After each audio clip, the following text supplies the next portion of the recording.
Next on NCBA's Cattlemen to Cattlemen. The Beef Quality Assurance Program provides guidelines for low-stress cattle handling. We'll share some tips that can help you every day. And now, a special edition of NCBA's Cattlemen to Cattlemen with host Kevin Oxner.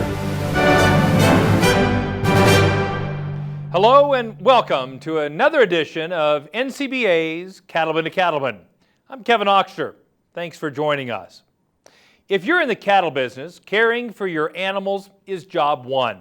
To help get that done, one of the outstanding resources for cattlemen and women is the Beef Quality Assurance, or BQA program. BQA is a national program that provides guidelines for beef cattle production. As an educational program, BQA helps producers identify management processes that can be improved.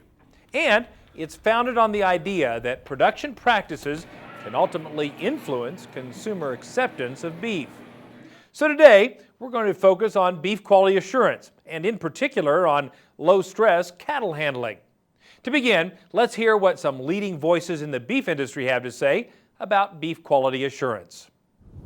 Our industry is driven by consumers, and if we don't satisfy the consumer, our industry is in a lot of trouble.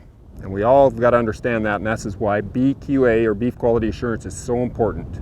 We've got to get the understanding of the consumer that we are doing the right thing. My family has been certified in the Beef Quality Assurance Program for years, and even the kids, because they have to do that in 4-H in Nebraska to be able to show. So they get their certification there. My husband and I get our certification every 2 years to keep current. And so, I value it in a number of ways. One, as a Beef Council member and as a producer in general, I want every person to have a great eating experience every time they are served beef or every time they prepare beef for themselves. And part of that is making sure that the quality is there, that we handled the animals properly. The other thing is to assure them that we are in fact doing what we say we do. And the record keeping side of beef quality assurance is every bit as important as the on-farm practices. BQA is a very important program, and we've been doing it in our family and on our ranch not long after the beginning of the BQA program. I go through and I have family meetings and get all of our people, even those members that are not on the ranch, we have them go through the BQA training, so when they come out and help us when we're working cattle, when we're processing cattle, and they understand what we're doing, they understand the industry, and they understand how to help me on the ranch do the job right. And the people that buy our cattle years ago started asking, are you BQA trained? And I know they had gone through the process.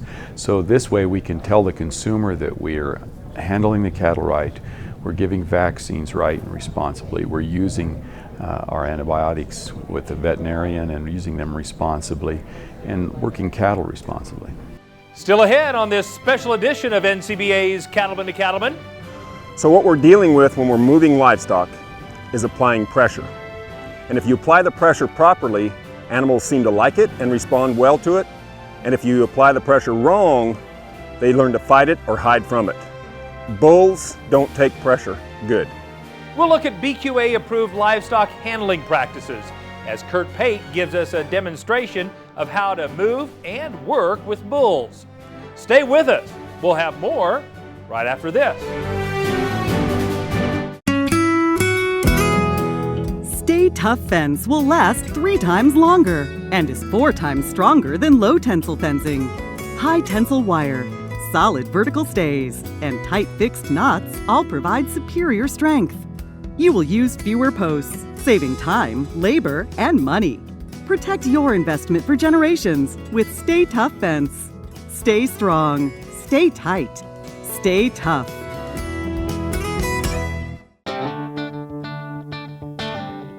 Long live the courageous, the tenacious, the ones who push forward and give back.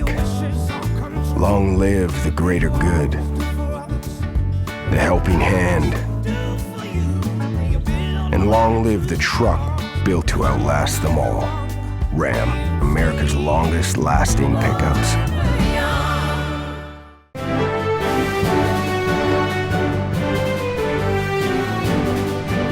Welcome back. No doubt, getting cattle to move and go where you want them to can be a challenge, but there are some proven methods that can make that challenge much more manageable for both the people and the animals. Let's hear what stockmanship expert Kurt Pate has to say about the value and the technique of low-stress cattle handling. So when we're dealing and talking about effective stockmanship, if you break it down to its component parts, you're really working with the animal's mind, their brain. And the way to communicate with the brain, the best way is through vision. We can use touch and we can use sound, but out in the open in a big area, the way the bull sees us and how we are approaching his pressure zone is the most important point. So when I want to communicate with these bulls, the worst thing I can do is walk around behind them, because that'll cause their vision or their eyes to turn and look at me. And that'll put them in the exact opposite direction I want them to go. So as I walk to move them out of this pen, I'm going to be real conscious of where their eye looks at me and where it points their nose. And I want to point their nose right out this gate.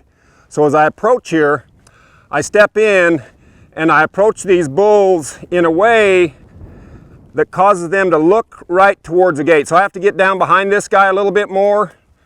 And as he comes across, I'm going to step over here, and as we prepare them, I'll get them all prepared to go, trying to position myself where they're all pointed towards the gate, and I will send them right through the gate. So I'm way up on their side, and now I have control of their flows going through the gate. I can tell each one of them to go through there nice and orderly. I can step back and take the pressure off. I can step in towards his tail to bring his nose across. This last one, I can walk right by him. As soon as I get by the balance point, I can turn in, step in behind, and flow him right through the gate. What I had was complete control of these bulls' mind because I was in the right position. If you get around behind them, you have no control of their mind or their speed. So what we're dealing with when we're moving livestock is applying pressure. And if you apply the pressure properly, animals seem to like it and respond well to it. And if you apply the pressure wrong, they learn to fight it or hide from it. Bulls don't take pressure good. They like good pressure, but they don't like bad pressure. So as I move these bulls, it's real important to pressure them in the proper way so they keep getting better, or you'll have lots of trouble with your bulls. And your bulls are really your report card on how good your cattle handling is. So at first I look at the big picture here, I see all of them, and the first thing I want to do is just start lining them out, get them, not putting too much pressure on, but get them to change their mind and point them all in the same direction. Once they all get head and tailed the same direction, now they kind of want to go, and all I have to do is step in, pressure him, straighten his nose, step back, ask this one to come forward, step forward. All I'm doing is applying pressure to each bull that needs it at the right time. So I'll send him on, send him on.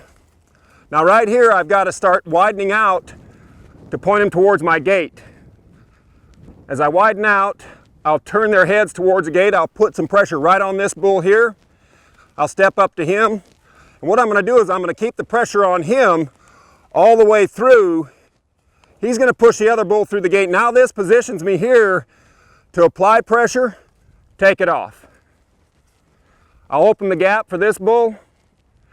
He's not going, so I'll move in, apply pressure in the right spot, send him. Now I'm going to send him pretty hard so he pushes his way through the gate. This little guy right here, I'm going to walk right directly by him. As soon as he gets by the breaking point, I'll just go with him. What this does, I'm out to the side, he can see me, and it causes him to push his way through that gate where the other bull's pressure can't push him back. So one of the real stressful tasks that we do with any animals in the beef industry is sorting. That can put more pressure on than anything. But with bulls, it's not only the pressure of the handler, but the pressure of the other bulls too.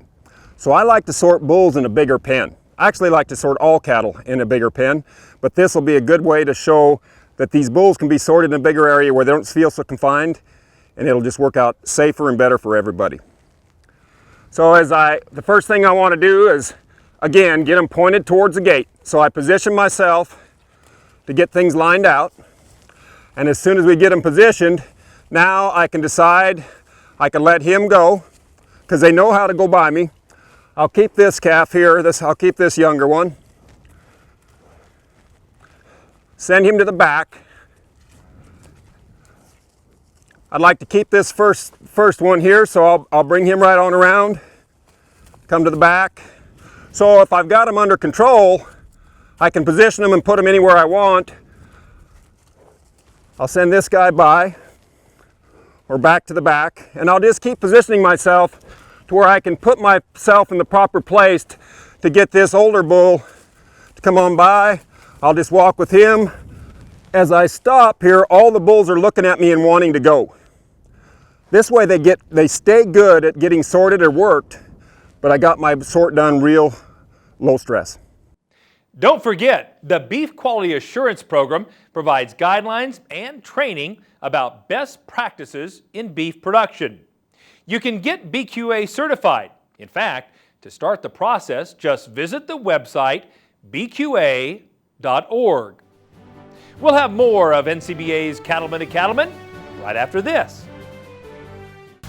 Do you know all you need to about working cattle? Did you know there are proven methods that can reduce stress for the animals, for you, and for your crew? Learn from the experts who can help sharpen your stockmanship and stewardship skills. By attending a stockmanship and stewardship event, you'll learn proven ways to work cattle more efficiently, skills that can help put more money in your pocket. Find out more and locate a training session near you at the website stockmanshipandstewardship.org.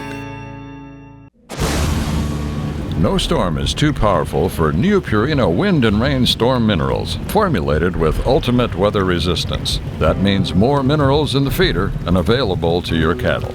Wind and Rain Storm Minerals provide more consistent intake and balanced mineral nutrition to optimize herd health and breedback rates. See the difference at your local Purina dealer or visit cattlenutrition.com. Wind and Rain Storm Minerals, another way Purina is building better cattle. This isn't a 9-to-5 job. So when you check the pants one last time and get things ready for the night crew, it's not the clock that tells you the day is over. It's the confidence of knowing you got it right. So when you see the signs of BRD, choose confidence. Choose Suprevo from Merck Animal Health. Talk to your veterinarian about Suprevo for BRD treatment.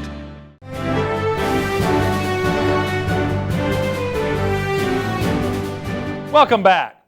Bulls can be highly dangerous animals, and care should be taken whenever you're handling them. Let's head to Texas, where stockmanship expert Kurt Pate shares with us some of the best ways to effectively and safely handle bulls.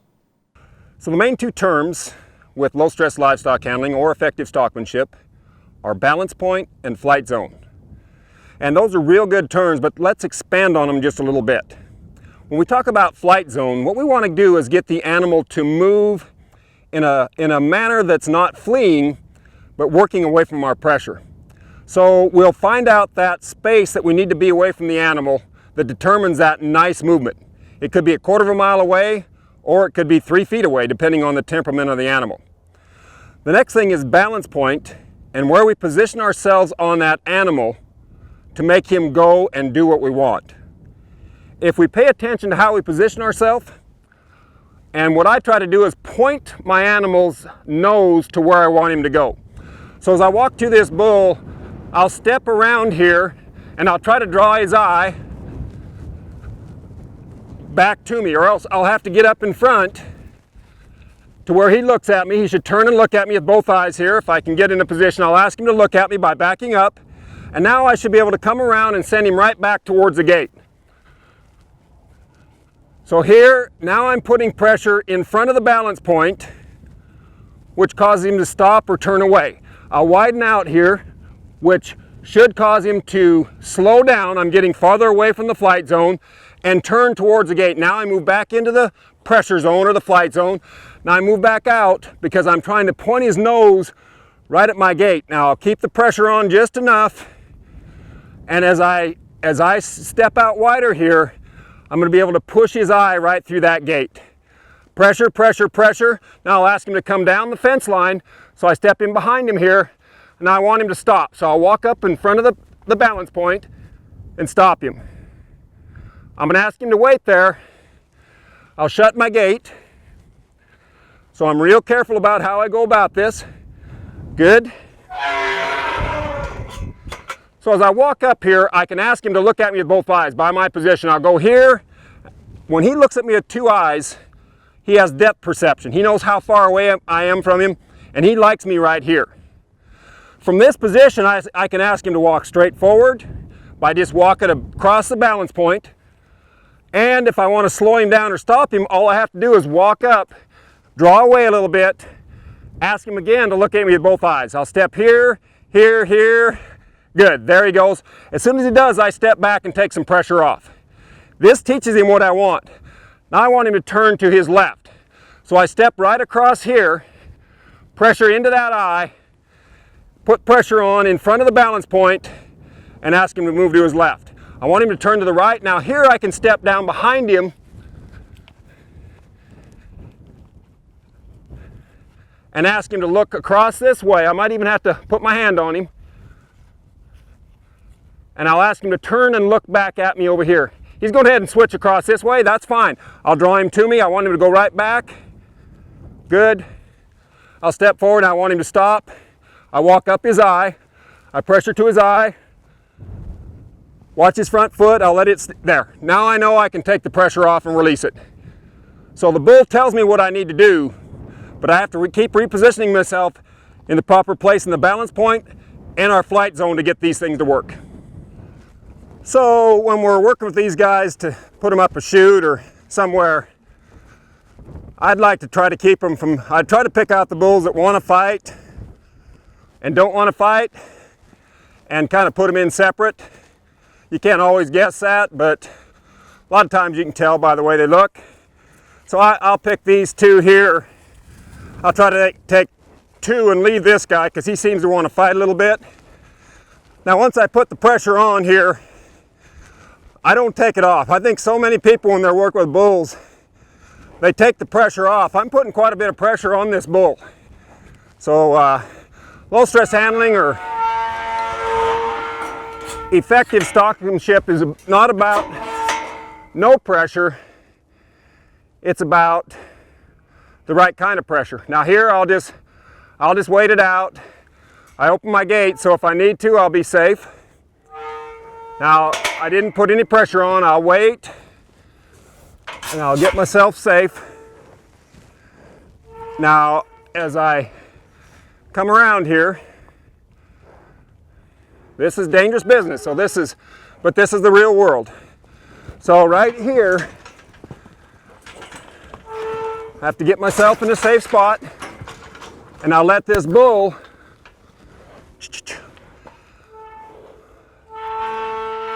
load the other bull. Now there's no way I should get in there. So I'm just going to let him do the work for me. As he comes across here, I'll just wait it out. And he should send that bull right on up in the chute.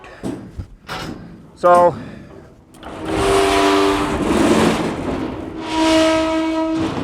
with that situation, I actually let the fighting bulls work themselves into the chute.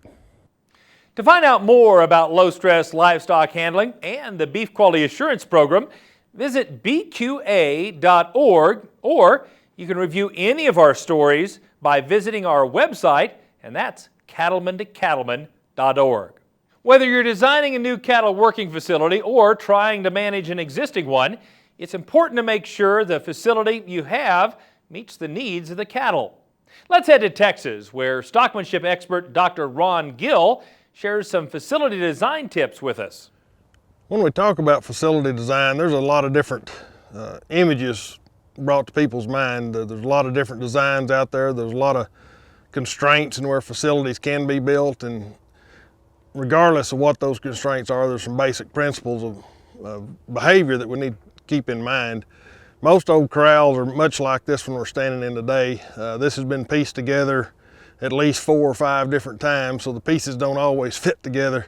exactly as they should, but you can, once again, try to design it where you have some flow and ability to move cattle from one area to the other pretty easily.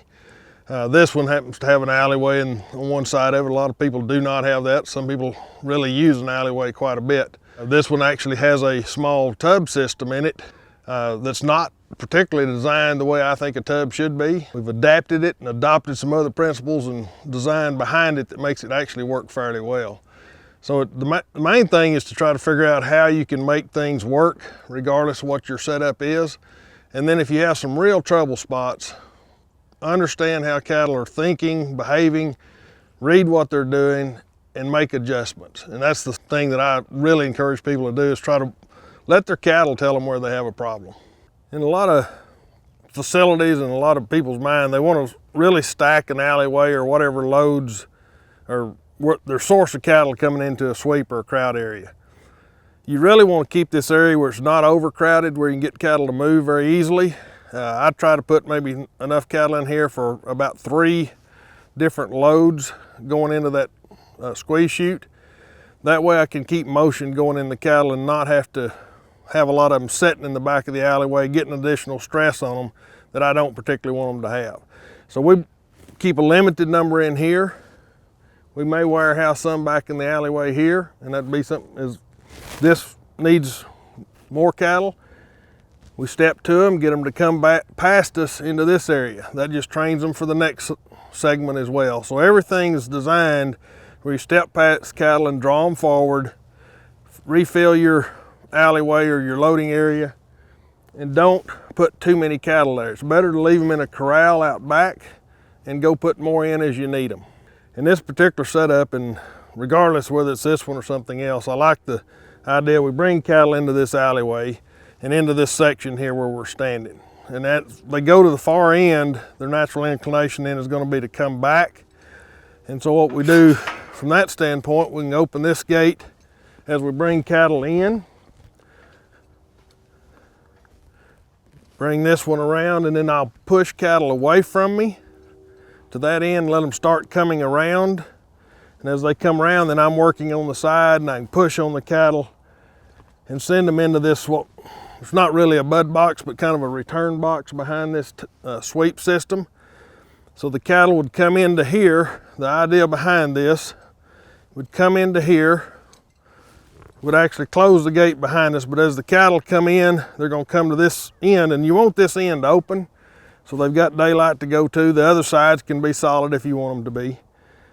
But the cattle will then want to circle around and come back out, and at that point in time, we've got the gate behind them that we closed, and whoever's brought them in here then can open this sweep gate, or should already have it open, to where the cattle can come around and into this sweep tub.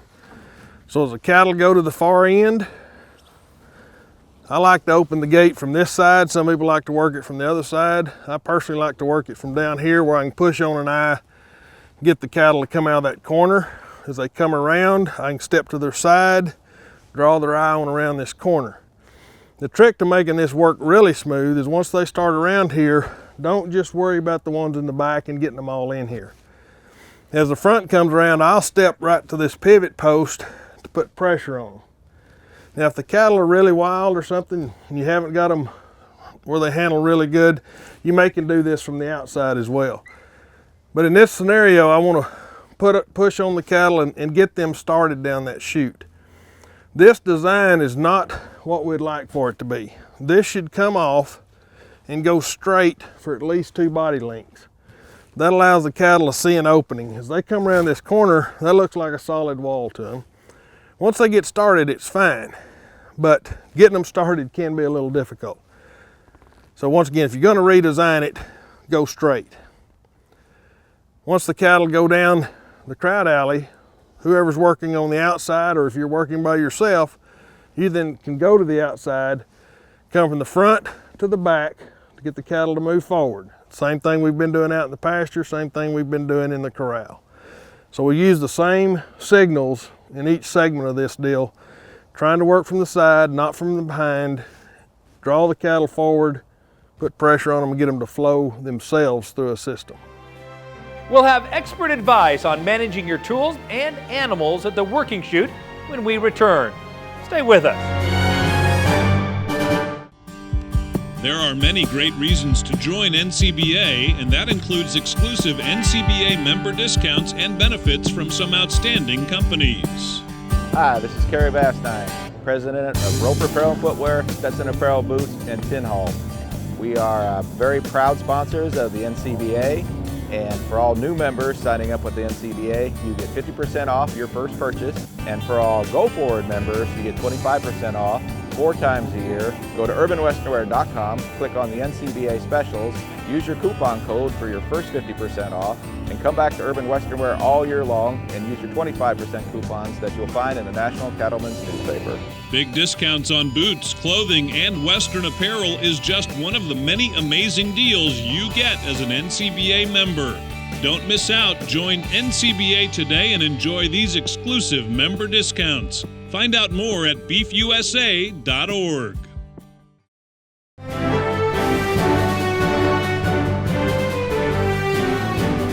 One of the important factors in protecting animal health is correctly giving injections and taking care in how you manage your tools and your animal health products when you're working chute side.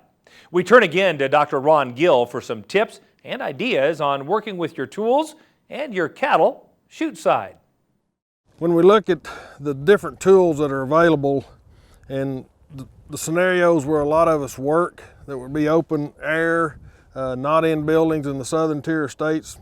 The northern states might have covers over their facilities, but very often we have our equipment exposed to the elements, whether it be sunlight, whether it be heat or cold. In some areas the cold is just as damaging or more so than heat would be.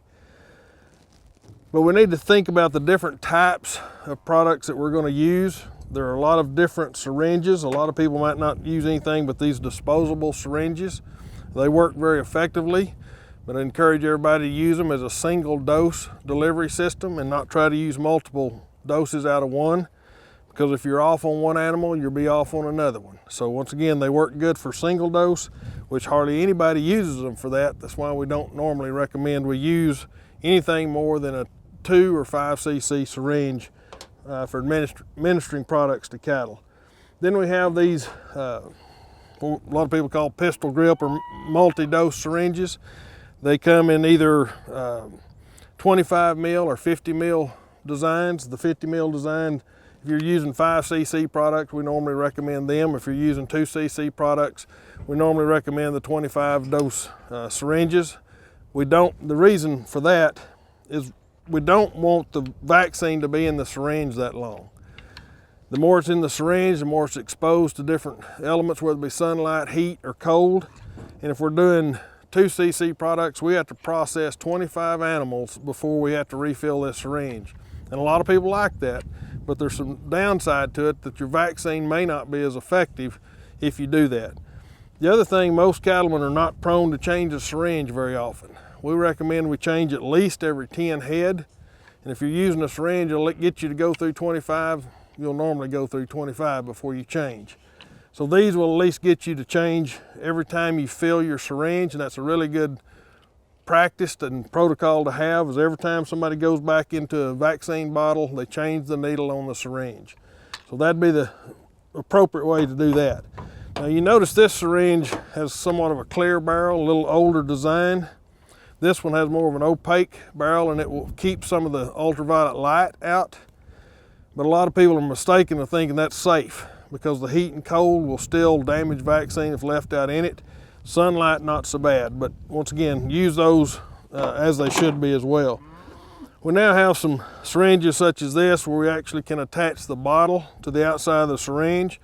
They're very handy, easy to use. Your vaccine is always there. One of the issues I have with these is if you set it down, sometimes you can get an air pocket, and it's very difficult to ever get the air pocket out of one of these syringes without wasting vaccine. The other thing, this can be broken as you go in and out of a chute, breaking the neck off of it, and if you don't have some spares, then you're out of business for the day, so always have backups for these. Another one on a similar concept are these that have hoses. This is a preferred method for a lot of people. where the hose, attaches directly to the syringe and then the other end to the bottle. The problem with that is the hose. That hose can expose vaccine to sunlight and expose it to more of the elements, particularly if it's cold. I would not use one of these if it's below freezing. I keep mentioning freezing is more detrimental than heat, because even on a killed vaccine, if it gets too cold and freezes that cell in there, it will rupture and render the vaccine ineffective, and in some cases even toxic. So we have to be very careful about freezing our vaccine, whether it be in our syringes, our processing area, or chute side. I know a lot of places in some of the colder areas will actually have the vaccine freeze in the syringe. In the southern tier states, we worry more about heat, but we can also use a cooler to keep things warm. And so sometimes we don't think about using it for both. I always like to go to the corral with a cooler with my vaccine in it. As you open the top on that, I always want to see cool packs, unless it's in really cold weather. Then you wouldn't need that. I also, if I have a big enough cooler, I will put my syringes, particularly in the heat, in with a cool pack on the way to process cattle. The reason I do that, if you've ever seen what some people do, they'll throw these up on the dash of the pickup as they go to process cattle. They pull them off the dash after they have everything gathered, and they're really hot. And that can actually destroy some of the vaccine on the first draw as you pull it in there. So anything that comes in contact with that vaccine that's too excessive in heat can cause damage. So if you can, keep these at least cooled off as you go to the processing area. Have your vaccine in what I'd call a storage cooler. This would be what I'd call a working cooler. I come up with this idea many years ago because I got tired of taking the lid off a cooler as I was trying to process cattle at the chute. Very simple. You just cut holes in the side of it and you can stick your syringe in it. That way it's readily available as you need to get your syringe and go process cattle. Now let's talk a little bit about what the procedures would be as we're processing an animal through the chute. We should always make sure we're prepared. Very often I see everybody get in such a hurry, they'll load the chute and then go to doing all this stuff in preparation. Make sure you're ready to start processing cattle before you start loading the chute. Once we are ready, we want to bring the cattle in as quiet as possible. Once again, step down their side, pull them forward.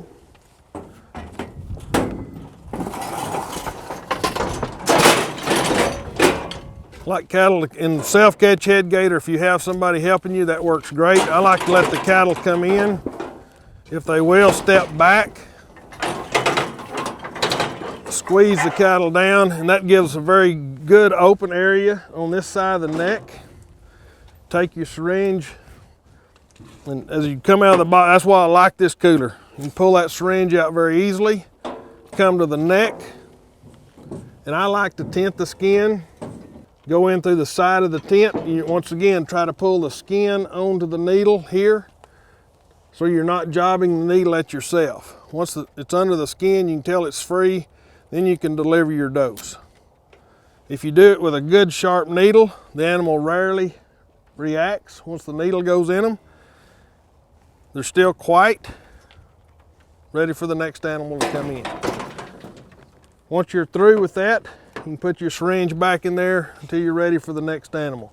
If you have cattle running at chute speed in a processing area at a feedlot or a receiving yard, you're probably not going to need this because you're going so fast it really won't matter. But most cow-calf operations will slow down enough at some point in time they'll need to store their syringes in some type of cooler or apparatus like that. Once they're done, we're then ready to release the cattle.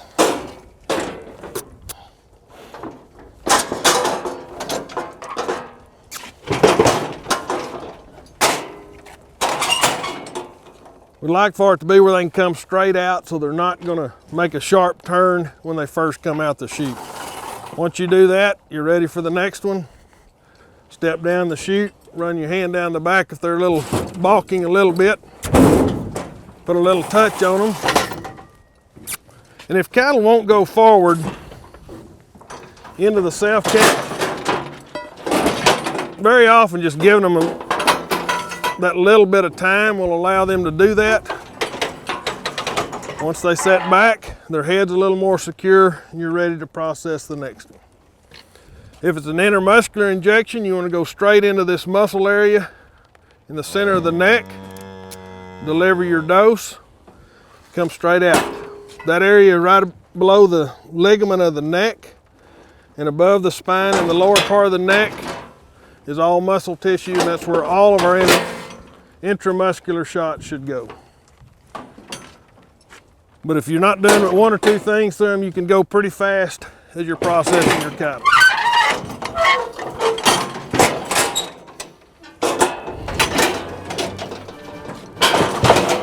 To find out more about smart chute-side protocols and the Beef Quality Assurance Program, visit bqa.org. We'll have more right after this.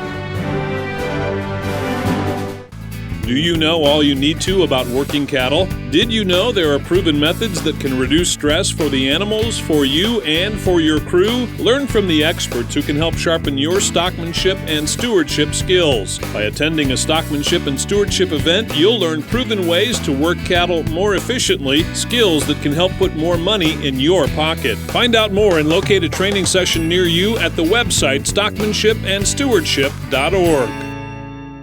No matter what job I've got to do, my John Deere 5E tractor can do it all.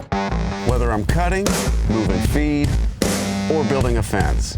Using my 5E means my work gets done faster at a price I can afford, and that works for me.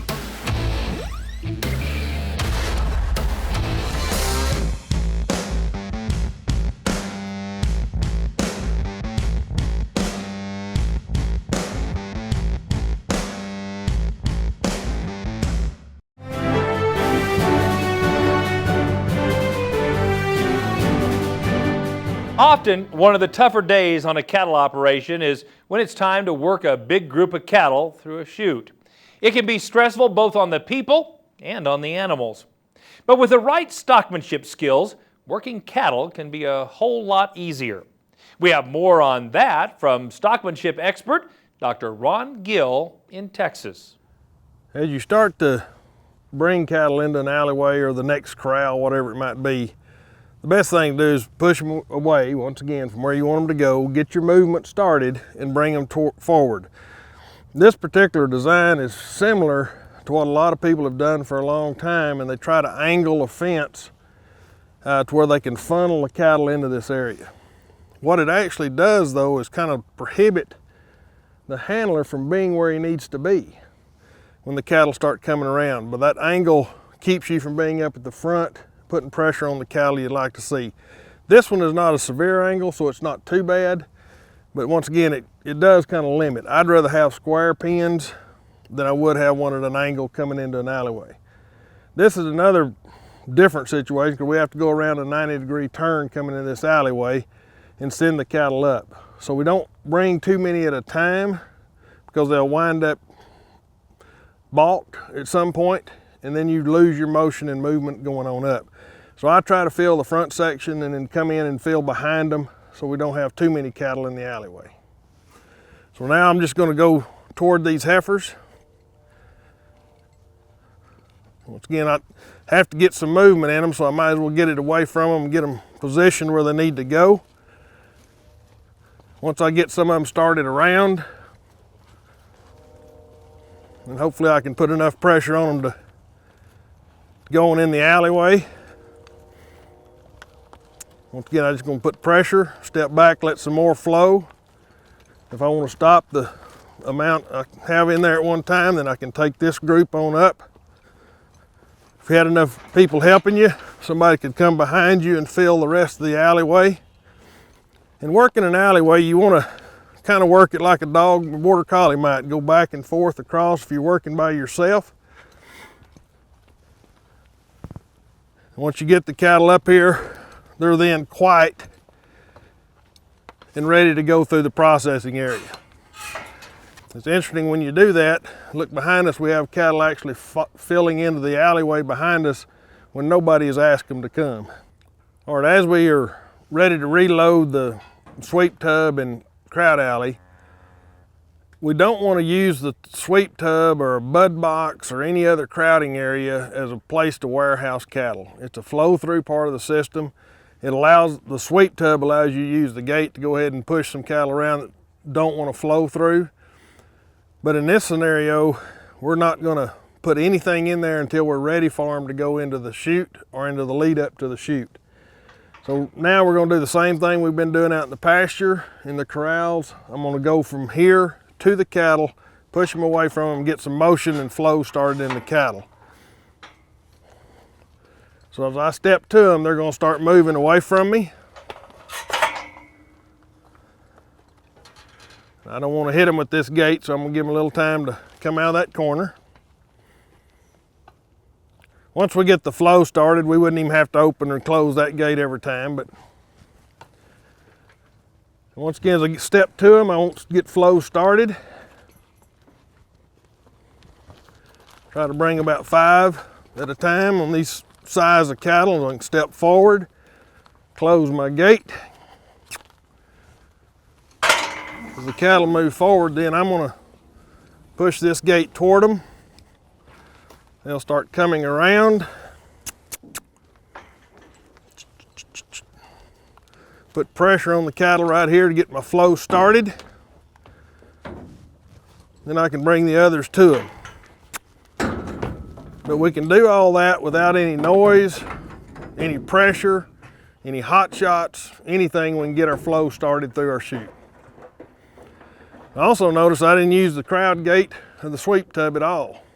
All we did was use it to position the cattle to go in the lead up to the chute. A lot of times in systems with a sweep tub, we'll have cattle and we won't have a return box or something like that, so we'll just put cattle into the sweep tub. And if the person that's working the sweep tub gate stays back here behind them, he's actually drawing their attention away from the opening. The best way to do that is whoever puts the cattle in the sweep tub to close the gate and leave it, then let whoever's in front walk down the side and get some motion started in these cattle. This is very good representation. It takes a little more time to get cattle to flow out of one of these than it would if we actually set it up right and didn't use it to hold cattle as they come through. But even though it's a little slower, the cattle still float out of the tub when we use our body position.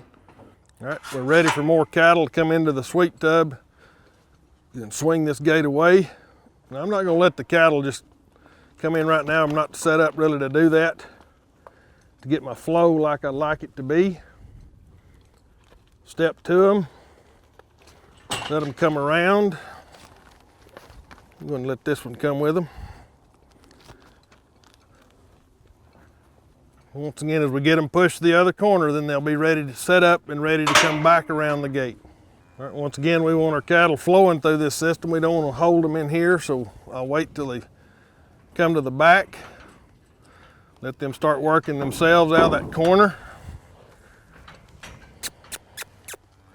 Need to put pressure on the front to get my flow started. If I don't work on the front, these cattle won't start in this chute because it doesn't have the right angle. Once that happens, then I can bring more cattle. Now here I'm holding my position. You could do it with a gate, but why not do it with your body position? Once again, there's no stress on the cattle. All I have to do is back up, let the rest of them come in. So if we can establish that flow, position ourselves correctly, the cattle will learn how to work. When we come back, it's time for another visit with the cowboy poet himself, Baxter Black. Stay with us.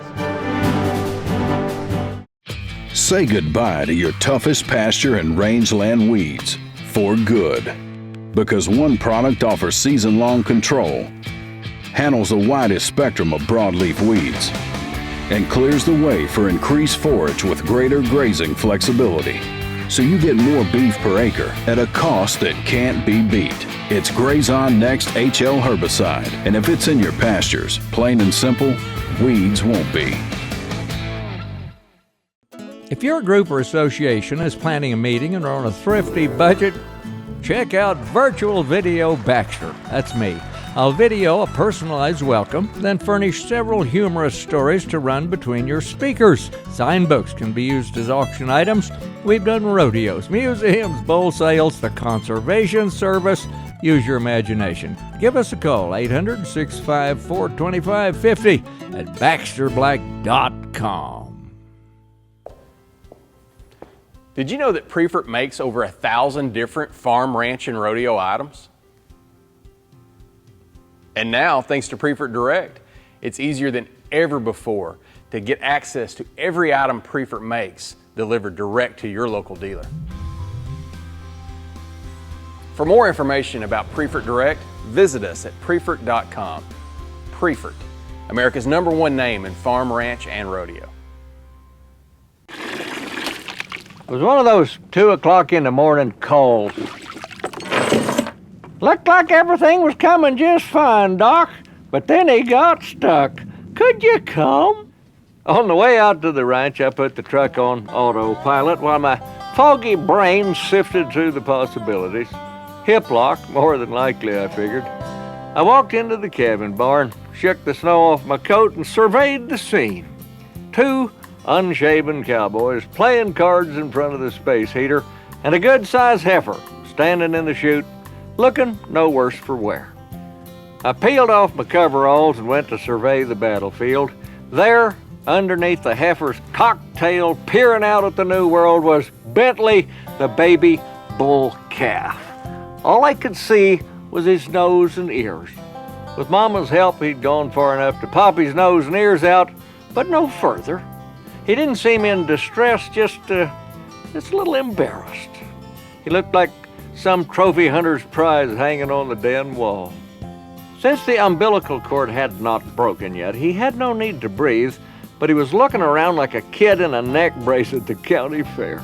After my examination, I concluded he had one front leg in the birth canal and the other pointing straight back. He was wedged in tight as a new hat band. Bentley, I said, I hope you brought your scuba gear, 'cause you gotta go back inside. I gave the heifer an epidural injection so she couldn't strain. I put my hand over his nose and started to push. Bentley raised an eyebrow. He looked up at me and said, "Are you sure you got a license to do this?" "Of course," I said. "I bought it from a guy in Iowa when he sold out his practice." Well, it wasn't easy. I popped the little duffer back in, straightened his legs, and pulled him into the outside world.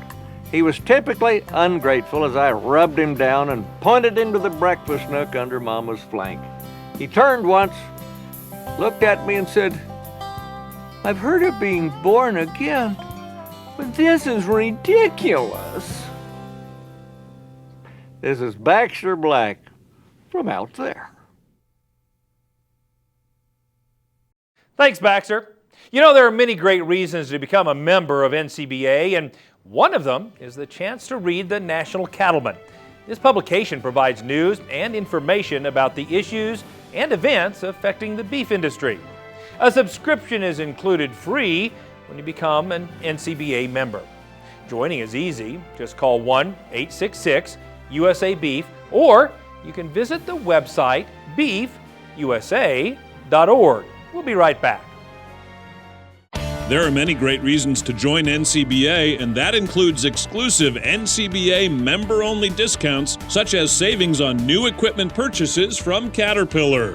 CAT is proud to be a sponsor of the NCBA and provide member discounts on our equipment.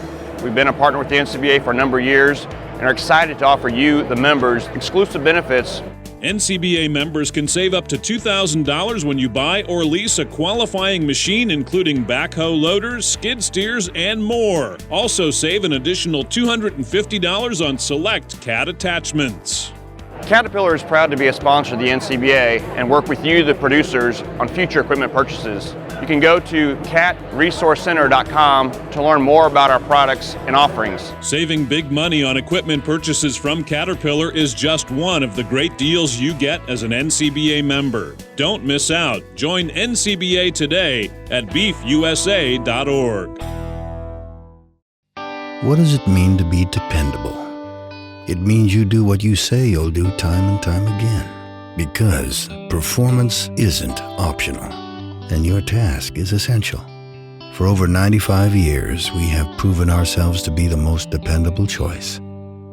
That's why the cattlemen of this great nation trust Ritchie to provide fresh water on demand. Ritchie, proud to be a partner to the American cattlemen since 1921.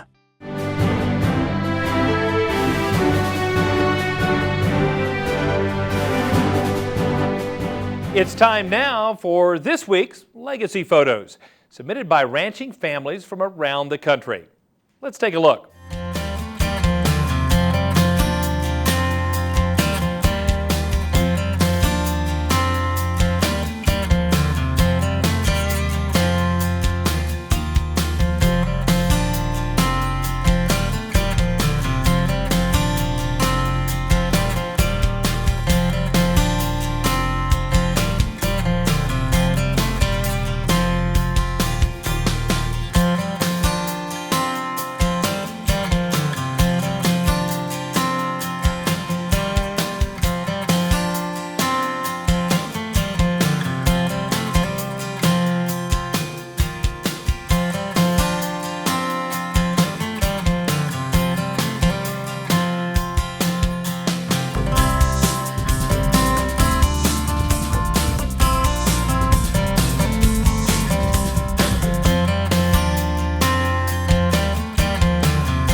You can send us pictures of your farm or ranch by visiting our website.